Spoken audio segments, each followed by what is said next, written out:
Deməli, ABŞ-da istiqlaliyyət müharibəsindən danışdıq və ABŞ müstəqil dövlətə çevrildi, düzdür? Paris sülhündə ABŞ-ın müstəqilliyini tanındı. İndi başlayırlar ABŞ-ın dövlət quruculuğu prosesinə. Uşaqlar, deməli, hər bir müstəqil dövlətin nəyi olmalıdır? Respublikanın konstitusiyası, düzdürmü? ABŞ yaranıb 1776-da. Amma demişdik ki, İngiltərəyə qarşı mübarizə aparırdılar, istiqlaliyyət müharibəsi aparırdılar, düzdür? Ona görə də bunlar öz qanunlarını qəbul eləməmişlər, müvəqqəti olaraq təxirə salmışdılar. Çünki ölkə başı qarışmışdı problemə, istiqlaliyyət müharibəsinə. İndi istiqlaliyyət müharibəsini tutdular, problemləri həll elədilər. İndi ABŞ-ın əsas məqsədi nədir? Əsas məqsədi bu dəfə şey eləməkdir. İstiqlaliyyət müharibəsi tutdusa, konstitusiya qəbul eləməkdir. 1787-ci il ABŞ konstitusiyası qəbul edilir. Konstitusiya bilirsiniz də nədir? Yəni, dövlətin qanunları əks olunur konstitusiyada. Niyə ABŞ konstitusiyası bu qədər vacibdir? Çünki ABŞ konstitusiyasını o dövrdə dünyanın digər ölkələr konstitusiyasına ayıran çox maraqlı bir xüsusiyyət var idi. Hakimiyyətin bölünməsi prinsipi tətbiq olunub. Yadda saxlayın, testlərdə çox düşür bu. Elə verəcəyim testlərin də içində görəcəksiniz. Dünyada ilk dəfə hakimiyyətin bölünməsi prinsipi ABŞ konstitusiyasında öz əksini tapıb. Amerikada tətbiq olunur. Nə deməkdir hakimiyyətin bölünməsi? Qanunverici orqan, keçən il qəbul imtahanı düşür. Bax bu sual 2025 may qəbuluna düşür. İcra edici orqan, bir də məhkəmə orqanı. Məhkəmə. Telefon yığışdırın da. Məndə yox. Qanunverici orqan, icra edici orqan və məhkəmə orqanı. Bunların fərqi nədir?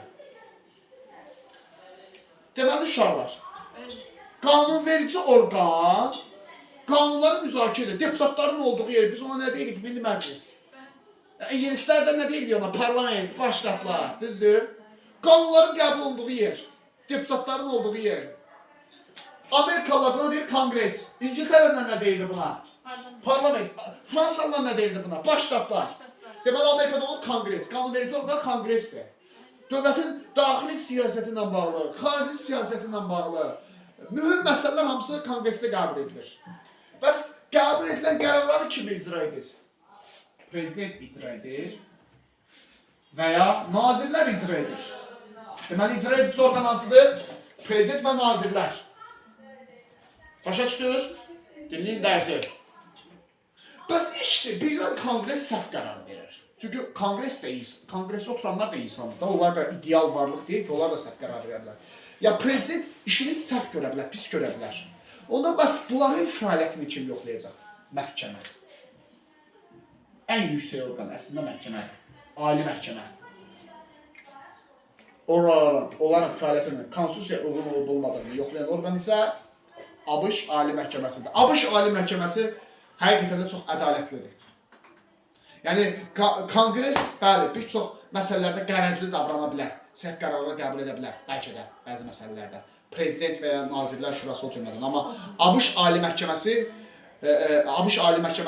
həqiqətən də bütün qanunların, qanunvericiliyin tələblərinə uyğun olub olmadığını yoxlayan orqandır. Uşaqlar, prezidentə bəzi qərarlara veto qoymaq hüququ da verilir. Yəni, prezident tam belə hüquqsuz vəziyyətdə deyil. Müəyyən qərarları ləğv eləmək hüququna da malikdir. ABŞ prezidenti. Başa düşdünüz?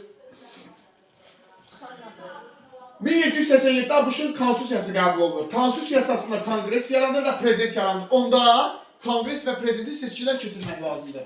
1789-cu il ilk seçkilər keçirilir. ABŞ-da ilk prezident seçkiləri keçirilir. İlk prezident olacaq George Washington. ABŞ-ın ilk prezidenti. Toxunaq.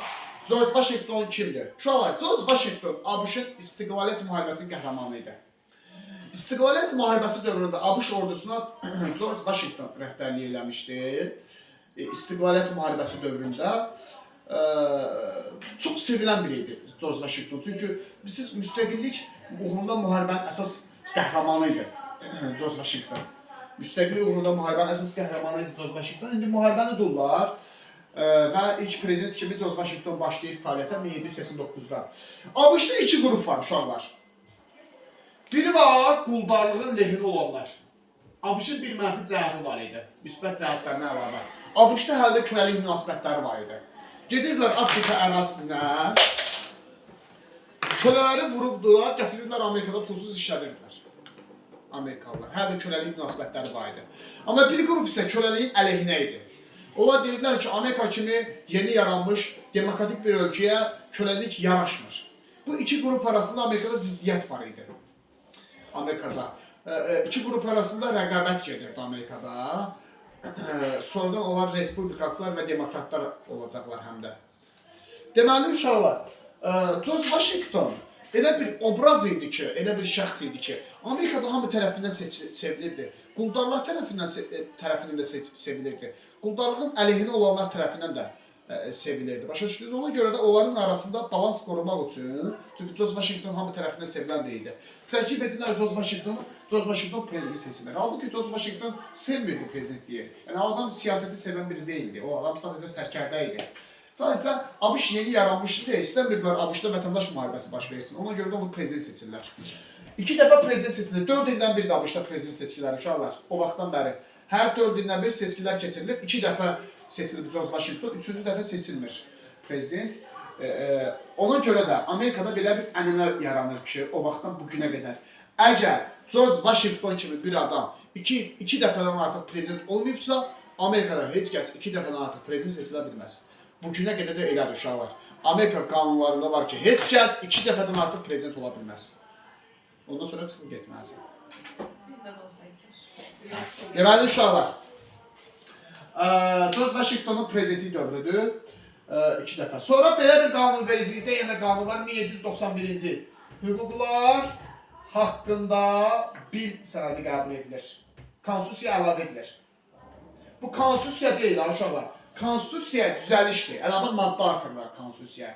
Konstitusiya 1787 konstitusiyasıdır. 1791-də ona bir maddə artırırlar ki, hər kəsin söz, mətbuat, yığıncaq azadlığı qorunsun. Başa düşdünüz, belə bir maddə var idi. Saat neçədir deyirəm? 27. Hə, ABŞ konstitusiyasında belə bir maddə var. Söz, mətbuat, yığıncaq azadlığı qeyd olunur. ABŞ konstitusiyasında bu toxunulmaz maddələrdir. Nə mənada? Sən söz azadlığına maliksən. Hətta mən sizə bir şey deyim, ABŞ konstitusiyasına görə sən təhqir eləmək belə hüququna maliksən. Hökuməti. Tənqid yox, təhqir belə eləmək. Təhqir yaxşı bir şey deyil, o heç. Təhqir eləməmək lazımdır. Amma demək istəyirəm ki, onlar söz azadlığına elə çox dəyər verirlər ki, adamlar təhqir eləmək belə hüququnu verirlər sənə. Mətbuat azadlığı, istədiyin vaxtı çəkiliş aparıb paylaşa bilərsən, neysə. Yığıncaq azadlığı, istədiyin vaxt, istədiyin yerdə yoldaşlarla yığılışıb aksiyalar, nümayişlər keçirə bilərsən. Və bu, ABŞ konstitusiyasının 1791-ci düzəlişində əlavə edilmişdir. Deməli, 2-2 artıq. Konstitusiyanın özü 87-ci il. Konstitusiya ilk seçkilər 89, hüquqlar haqqında bir əlavəsi isə 91-ci ildir. Başa düşdünüz? Qısardır. Yox. Bu oldu ABŞ-ın idarəçilik sisteminin formalaşdırılması. Uşaqlar, George Washington 2 dəfə prezident seçildi. Ondan sonra prezidentlikdən getdi. Və ondan sonra Thomas Jefferson ABŞ prezidenti seçilir. 1801-1809-cu illər. Thomas Jefferson, George Washington kimi bu da Amerikada çox sevilən biri idi. Bu da İstiqlaliyyət müharibəsinin qəhrəmanlarından biri sayılır. Çünki İstiqlaliyyət bəyannaməsini qəbul edən şəxs idi. Onları qatmayın. Thomas Jefferson İstiqlaliyyət bəyannaməsini hazırlayan, müstəqillik aktını hazırlayan, qəbul edən şəxsdir 1776-da. George Washington isə ordunun baş komandanı olub. Amma sonradan ikisi də prezident olubdur.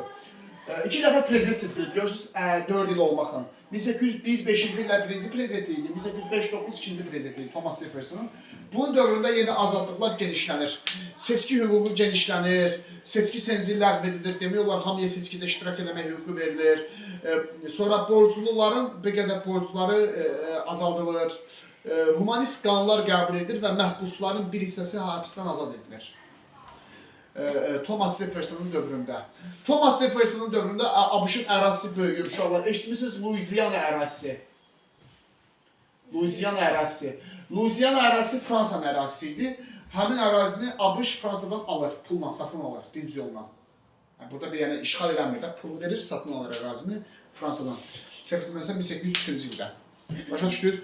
Bu da ABŞ-ın ərazisinin genişlənməsi olur. Bura qədər oxuyub öyrənəcəksiniz. Sualım qalmadı kimisə çətinliyi. Maraqlı dərsdir, rahat dərsdir. Var. Səs